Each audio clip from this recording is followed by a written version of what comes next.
Dinheiro é um assunto muito importante na nossa vida pessoal e na vida da comunidade, da igreja também. Nessas 5 aulas que nós demos, nós esclarecemos muitas dúvidas, a gente apresentou as contas da igreja, e o dinheiro é um assunto muito importante na palavra de Deus, e eu queria recordar, antes de dar o feedback da nossa pesquisa, sobre algumas coisas que ficaram, que a gente entender desse assunto, e não ter problema de falar sobre esse assunto, nem ter dedos para falar desse assunto, porque é um assunto comum, como qualquer outro assunto a gente pode falar. Eu sei que em algumas comunidades, algumas igrejas, essa questão de dinheiro virou escândalo. No nosso caso, não. No nosso caso, é uma oportunidade de crescimento e a gente trabalhar juntos como igreja para que a gente cresça, para que possamos sonhar em avançar o reino de Deus. Jesus falou muito sobre o dinheiro. Olha que aqui, leiam comigo aqui. Das 38 parábolas que a gente tem na palavra de Deus, 16 tratam de como lidar com dinheiro e bens. Olha isso, né? Jesus, na verdade, falou mais sobre dinheiro do que sobre quase todos os outros assuntos. Continuando. Na Bíblia, existem 500 versículos sobre oração. Existem menos de 500 versículos sobre fé. E alguém lembra quantos versículos sobre dinheiro e bens a gente tem? Alguém lembra do número exato ou não? Vamos lá. Dá para se ver que ele aprendeu a ler, né? O cara é bom. Você vê, eu estava acreditando que ele sabia. E o cara está lendo, colando. Você acabou de tirar 0 na prova, colou, não pode colar, aqui na igreja não pode não. Então Jesus fala muito sobre dinheiro. E a gente pode ver no próximo slide uma coisa muito importante e interessante para nós. O maior desafio, irmãos e amigos, não é Deus acrescentar coisas na nossa vida. Deus é bom e Deus é generoso. Não é Deus suprir suas necessidades, esse não é o desafio. O grande desafio das nossas vidas é cada um de nós colocar o reino de Deus no seu devido lugar, ou seja, em primeiro lugar na nossa vida, né? E principalmente em nossos corações e nas nossas mentes. Olha o que Jesus fala em Mateus 6, ninguém pode servir a 2 senhores, pois odiará um e amará o outro, ou se dedicará a um e desprezará o outro. Vocês não podem servir a Deus ou dinheiro. No trono do seu coração, Jesus diz que nunca haverá 2 deuses. Sempre haverá um só, né? O dinheiro e os bens são os maiores competidores com o senhorio de Jesus Cristo em nossas vidas. Isso que Jesus afirma, né? Os tesouros terrestres, eles tem um grande potencial de dominar nossa vontade, nossa vida, e eles podem até ser um impedimento, muitas vezes, em nossos corações, de a gente ter uma vida dedicada a Deus, uma vida onde o reino de Deus está em primeiro lugar. A gente percebe que Jesus fala que o Deus que está no seu coração exige exclusividade. Se é Deus verdadeiro, Ele quer exclusividade sua. Se for outro Deus que você colocar, o dinheiro, ou a profissão, ou a família, ou uma mulher, ou você mesmo, esse Deus também vai exigir exclusividade de você, sem dúvida nenhuma. Então você vê que isso que Jesus nos ensina. Então, todo e qualquer materialismo que a gente vive na vida, pode vir a viver, irmãos, esse materialismo, ele é ateu. Por quê? Porque ele não acredita em Deus, ele quer ser entronizado no nosso coração. O materialismo, ele quer tirar Deus do centro, né? Ele quer que você deixe de acreditar completamente nele. E a direção de Jesus em Mateus 6,33 é, olha, o melhor investimento na sua vida é o reino de Deus. É o reino de Deus. O centro não é a terra. A nossa visão é os céus, é a eternidade. Então, ofertar é um ato de adoração, de reverência a Deus, né? E olha o que a palavra nos ensina aqui. Lembrem-se, aquele que semeia pouco, também colhe pouco. Isso é muito importante para a gente entender. E aquele que semeia com fartura, também colherá fartamente. Cada um de nós, irmãos e amigos, dê conforme determinou em seu coração, não com pesar, não com tristeza, e nem por obrigação, e nem por pressão. Porque Deus ama quem dá alegria, porque Deus é um Deus que se alegra quando Ele dá para nós, com alegria, porque somos seus filhos amados. Deus é poderoso para fazer que lhe seja acrescentado toda a graça, para que em todas as coisas, em todo o tempo, tendo tudo o que é necessário, vocês transbordem em quê? Em boa obra. Como está escrito, distribuiu, deu seus bens aos necessitados, a sua justiça dura para sempre. E generosidade, ela encoraja qualquer pessoa que está ao seu lado. Generosidade demonstra seu amor. Generosidade reflete Jesus sendo o seu rei, seu Senhor na sua vida. E a generosidade, ela tem um potencial de alcançar o próximo muito rápido. Porque você está sendo generoso é com o outro. Porque nós achamos generosos com nós mesmos. Cada um de nós somos. Mas a generosidade que a palavra fala é com o outro, né? Com o outro. Então, há um propósito, irmãos e amigos, quando Deus te abençoa constantemente. Olha o que a palavra fala. Aqui no livro de 2 Coríntios. Aquele que supre a semente ao que semeia, e o pão ao que come, também lhe suprirá e multiplicará a semente e fará crescer os frutos da sua justiça. Irmãos, vocês serão enriquecidos de todas as formas. Para quê?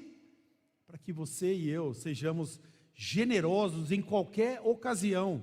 E por nosso intermédio, a sua generosidade, a minha, a nossa generosidade resulte em ação de graças a Deus. Nossa generosidade, em qualquer ocasião, em qualquer momento, com qualquer pessoa, em qualquer situação, resulta em ação de graça a Deus. Tudo que Deus nos dá é com esse propósito, que a gente possa também ser generoso, ser responsável com a nossa vida e generoso com aqueles que estão à nossa volta. Tudo isso é ação de graças a Deus. Ninguém vê, mas você faz isso porque você entende que Deus é digno de receber toda a ação de graça que a gente tem na nossa vida, né? Então, Deus, olha, dá tudo que você tem para gerar em você generosidade. Deus não quer gerar ganância em nossos corações. Generosidade. Por isso Ele é generoso com cada um de nós, né? Deus ama, como a gente leu, quando a gente dá com alegria. Porque Ele é um Deus que dá com alegria para cada um de nós. Então vamos lá. Nós fizemos um levantamento, alguns 2 meses atrás, com essas 2 perguntas para a igreja. Qual a sua oferta que você dá hoje mensal? E segundo, partindo do princípio do dízimo que nós estudamos, né, qual seria o potencial se você desse 10% do que você recebe? Então essa foi a pesquisa que nós fizemos. O resultado da nossa pesquisa é essa. Nossa igreja hoje tem 247 membros. Então 145 pessoas responderam, ou seja, 100 pessoas não responderam esse questionário. Qual a oferta mensal que todo mundo dá hoje? 45.608. Se todo mundo fosse fiel ao que respondeu ao questionário, a oferta dessa igreja seria 45.608. E o potencial, se cada um desse 10% do que recebe, então o potencial da nossa igreja é 52.745. Então você vê que nossa igreja precisa crescer nessa área. Primeiro, parar de ter medo de falar de oferta. Porque se 100 pessoas deixarem de responder, alguma coisa reflete isso, né? Você tem medo, você tem insegurança, você não concorda, né? Então você precisa lidar com o seu coração. Porque você não pode ficar assim para o resto da sua vida. Porque Deus tem sido generoso, então você precisa resolver. Por que você tem medo ou insegurança? Ou você não confia na liderança da igreja? Você não confia na administração da igreja? Ou talvez você tenha algum trauma que não foi resolvido? Ou talvez você tenha uma referência errada na sua vida sobre dinheiro e igreja? Ou sobre essa ideia de que o pastor está ficando rico e eu não quero dar o dinheiro para o pastor, como todo mundo que a gente fala isso, né? Quando a gente fala para os outros que a gente dá dízimo na igreja, sempre as pessoas falam isso: você está dando dinheiro para o pastor, né? Esse é o termo comum usado hoje comumente. Então, se a gente tem algum tipo de dúvida, irmão, a gente precisa resolver. Porque a confiança entre nós é um fator importantíssimo no avanço do reino de Deus e nos planos que a gente quer fazer no futuro. Então, no próximo slide, então, mostra a nossa realidade. Então, lembra, nosso potencial era 45 mil, no mês de abril a gente deu 43.637, e as nossas despesas da igreja foi 38.361. Em maio, as nossas ofertas diminuíram, né, R$2.000, foi 41.324, e as despesas nossas diminuíram também, foi 36.733. Nossas despesas, elas variam um pouco, às vezes, dependendo da demanda dos eventos que a gente tem, né? A gente tem essas questões aí, como eu já expliquei claramente nas outras. Então você vê, não volta um pouco, por favor, você vê então que a gente não está nem alcançando o valor que cada um disse que dá. Então, só para você entender aonde nós estamos, espiritualmente falando, sobre essa questão, e a gente precisa, obviamente, dar passos de confiança e de fé em Deus, né, para que nós possamos continuar crescendo. Então, o que nós vamos fazer daqui para frente, para que todos possam se importar?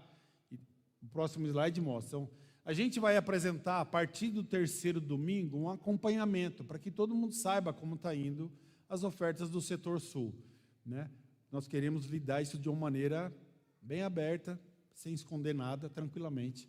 Então, lá em cima tem a nossa agência e o Pix para fazer oferta, mas aqui embaixo a gente tem, olha, esse é um dado real agora, tá bom? Nós pegamos sexta-feira, então até 21 de junho, a nossa oferta esse mês foi 32.221. O nosso propósito mensal, o nosso alvo, então, ficou estabelecido por essa pesquisa, que vai ser 45 mil, é o que todo mundo disse. Então, por enquanto, nós alcançamos 71,6%. Então, nós vamos começar a mostrar isso a partir desse mês e os outros meses a partir do terceiro e quarto domingo, porque os 2 primeiros domingos sempre, às vezes, caem até... O primeiro domingo cai no dia 1º e a gente não tem condição de colocar esses dados. Então, a gente vai trabalhar isso para que todo mundo saiba como está o andamento nessa área da igreja. A gente fala de tantas áreas e a gente quer falar também sobre essa área específica, tá bom? Para terminar, eu queria ler Salmo 25, que diz: mostra-me, Senhor, os teus caminhos, ensina-me as tuas veredas, guia-me com a tua verdade e ensina-me, pois tu és Deus, o meu Salvador, e a minha esperança está em ti o tempo todo. Amém, é isso aí mesmo. Então, que a gente ande nos caminhos do Senhor, que você possa reavaliar tudo isso que eu falei hoje aqui, e que nós vamos continuar em frente, trabalhando. Nós vamos voltar a falar sobre esse assunto de oferta, porque a gente tem um problema espiritual na igreja com isso. Isso está claro nessa pesquisa, obviamente. A gente não tem medo de lidar com isso de maneira nenhuma, de maneira paciente e de maneira espiritual e maneira bíblica. A gente vai continuar, em alguns momentos, falar sobre esse assunto. Mas eu quero terminar dizendo assim, que, ó, Deus é nossa esperança e é o nosso Salvador. Deus está na frente. Então, faça bem a sua parte, que cada um de nós possamos ser justos com nossas ofertas, e a gente deseja muito avançar o reino de Deus nessa área. Amém?